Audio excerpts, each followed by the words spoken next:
السلام علیکم۔ سنہری کرنیں، قصہ نمبر 66۔ شوہر کی سخاوت سے بیوی کی پریشانی۔ حاتم طائی زمانہ جاہلیت میں نہایت مشہور و معروف آدمی تھا۔ سخاوت میں اس کا کوئی ثانی نہ تھا۔ اس کی بیوی معاویہ بنت افزر اس کو ٹوکتی رہتی کہ اتنی سخاوت اچھی بات نہیں، ذرا ہاتھ روک کر خرچ کیا کرو۔ اس کی ملامت کا حاتم طائی پر کوئی اثر نہیں ہوتا تھا۔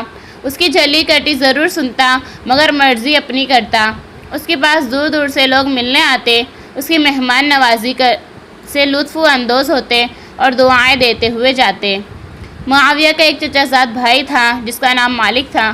وہ معاویہ کو پسند کرتا تھا۔ ایک دن اس نے معاویہ سے کہا کہ تم آخر حاتم کو سمجھاتی کیوں نہیں؟ دیکھتی نہیں وہ کس طرح بغیر سوچے سمجھے مال لٹاتا ہے۔ اس کے پاس کتنا ہی قیمتی مال کیوں نہ ہو، جب تک اسے خرچ نہ کرے اسے چین نہیں آتا۔ اب تو اس کے پاس جائیداد ہے، اگر اسی طرح مال لٹاتا رہا تو ایک دن کنگال ہو جائے گا اور پھر تمہاری زندگی اجیرن ہو جائے گی، اور اگر اچانک یہ مر جائے تو پھر سوچو تمہارا کیا بنے گا؟ تمہارے بچے بھوکے اور بے یار و مددگار رہ جائیں گے۔ معاویہ نے مالک کی بات کی تصدیق کی اور اس کو سراہا کہ تم واقعی میرے خیر خواہ ہو، مگر میں کیا کر سکتی ہوں؟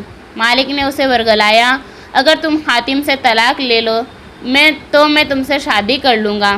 میں مالی طور پر حاتم سے زیادہ مستحکم ہوں، مالدار ہوں، صاحب جائیداد ہوں، میرے ساتھ تمہیں کوئی پریشانی نہیں ہوگی۔ یہ اسلام سے پہلے کا دور تھا۔ اس دور میں عورتوں کے اپنے خاوند سے طلاق طلب کرنے کا طریقہ یہ تھا کہ عورت بالوں کے بنے ہوئے خیمے میں بیٹھ جاتی۔ اگر اس کے گھر کا دروازہ مشرق کی طرف ہوتا تو وہ خیمے کے دروازے کا رخ مغرب کی طرف کر لیتی، اور اگر مغرب کی طرف ہوتا تو مشرق کی طرف پھیر دیتی۔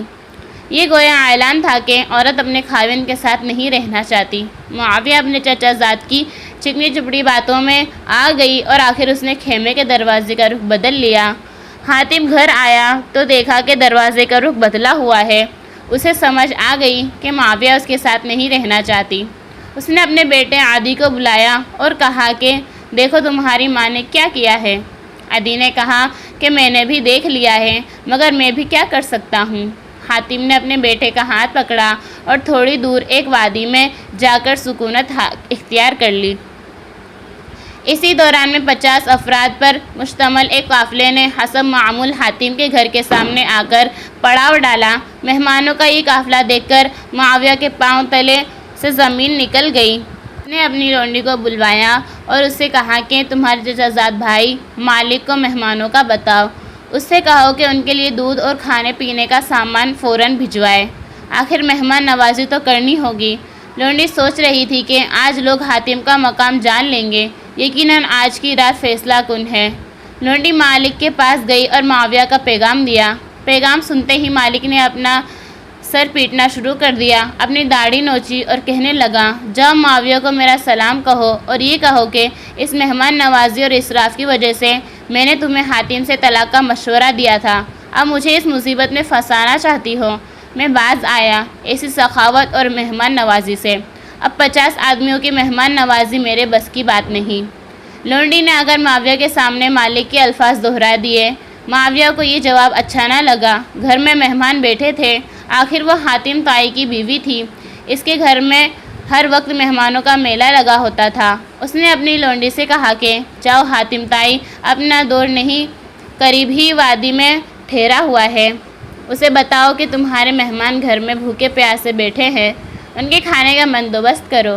لونڈی بھاگتی ہوئی وادی کی طرف گئی، دور سے حاتم طائی کو پکارا، مہمانوں کی خبر دی۔ اس نے کہا کہ اہلاً و سہلاً، مہمانوں کو خوش آمدید۔ وہ بھاگتا ہوا اونٹ کے باڑے میں آیا، 2 اونٹ کھول کر خیمے کے پاس لایا اور ان کی پچھلی ٹانگوں کے گھٹنے کاٹ ڈالے۔ اس دور میں اونٹ ذبح کرنے کا یہی طریقہ تھا۔ معاویہ نے دیکھا تو زور زور سے چلانے لگی کہ یہ تم کیا کر رہے ہو؟ ھذا الذی طلقتک بسبب تترک اولادنا ولیس لہم شیء، میں نے اسی وجہ سے تم سے جدائی اختیار کی تھی، یہ اونٹ میری اولاد کے لیے چھوڑ دو، مہمانوں کے لیے ہمارے پاس کچھ نہیں۔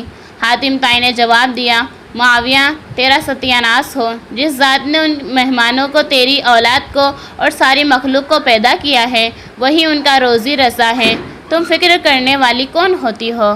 السلام علیکم۔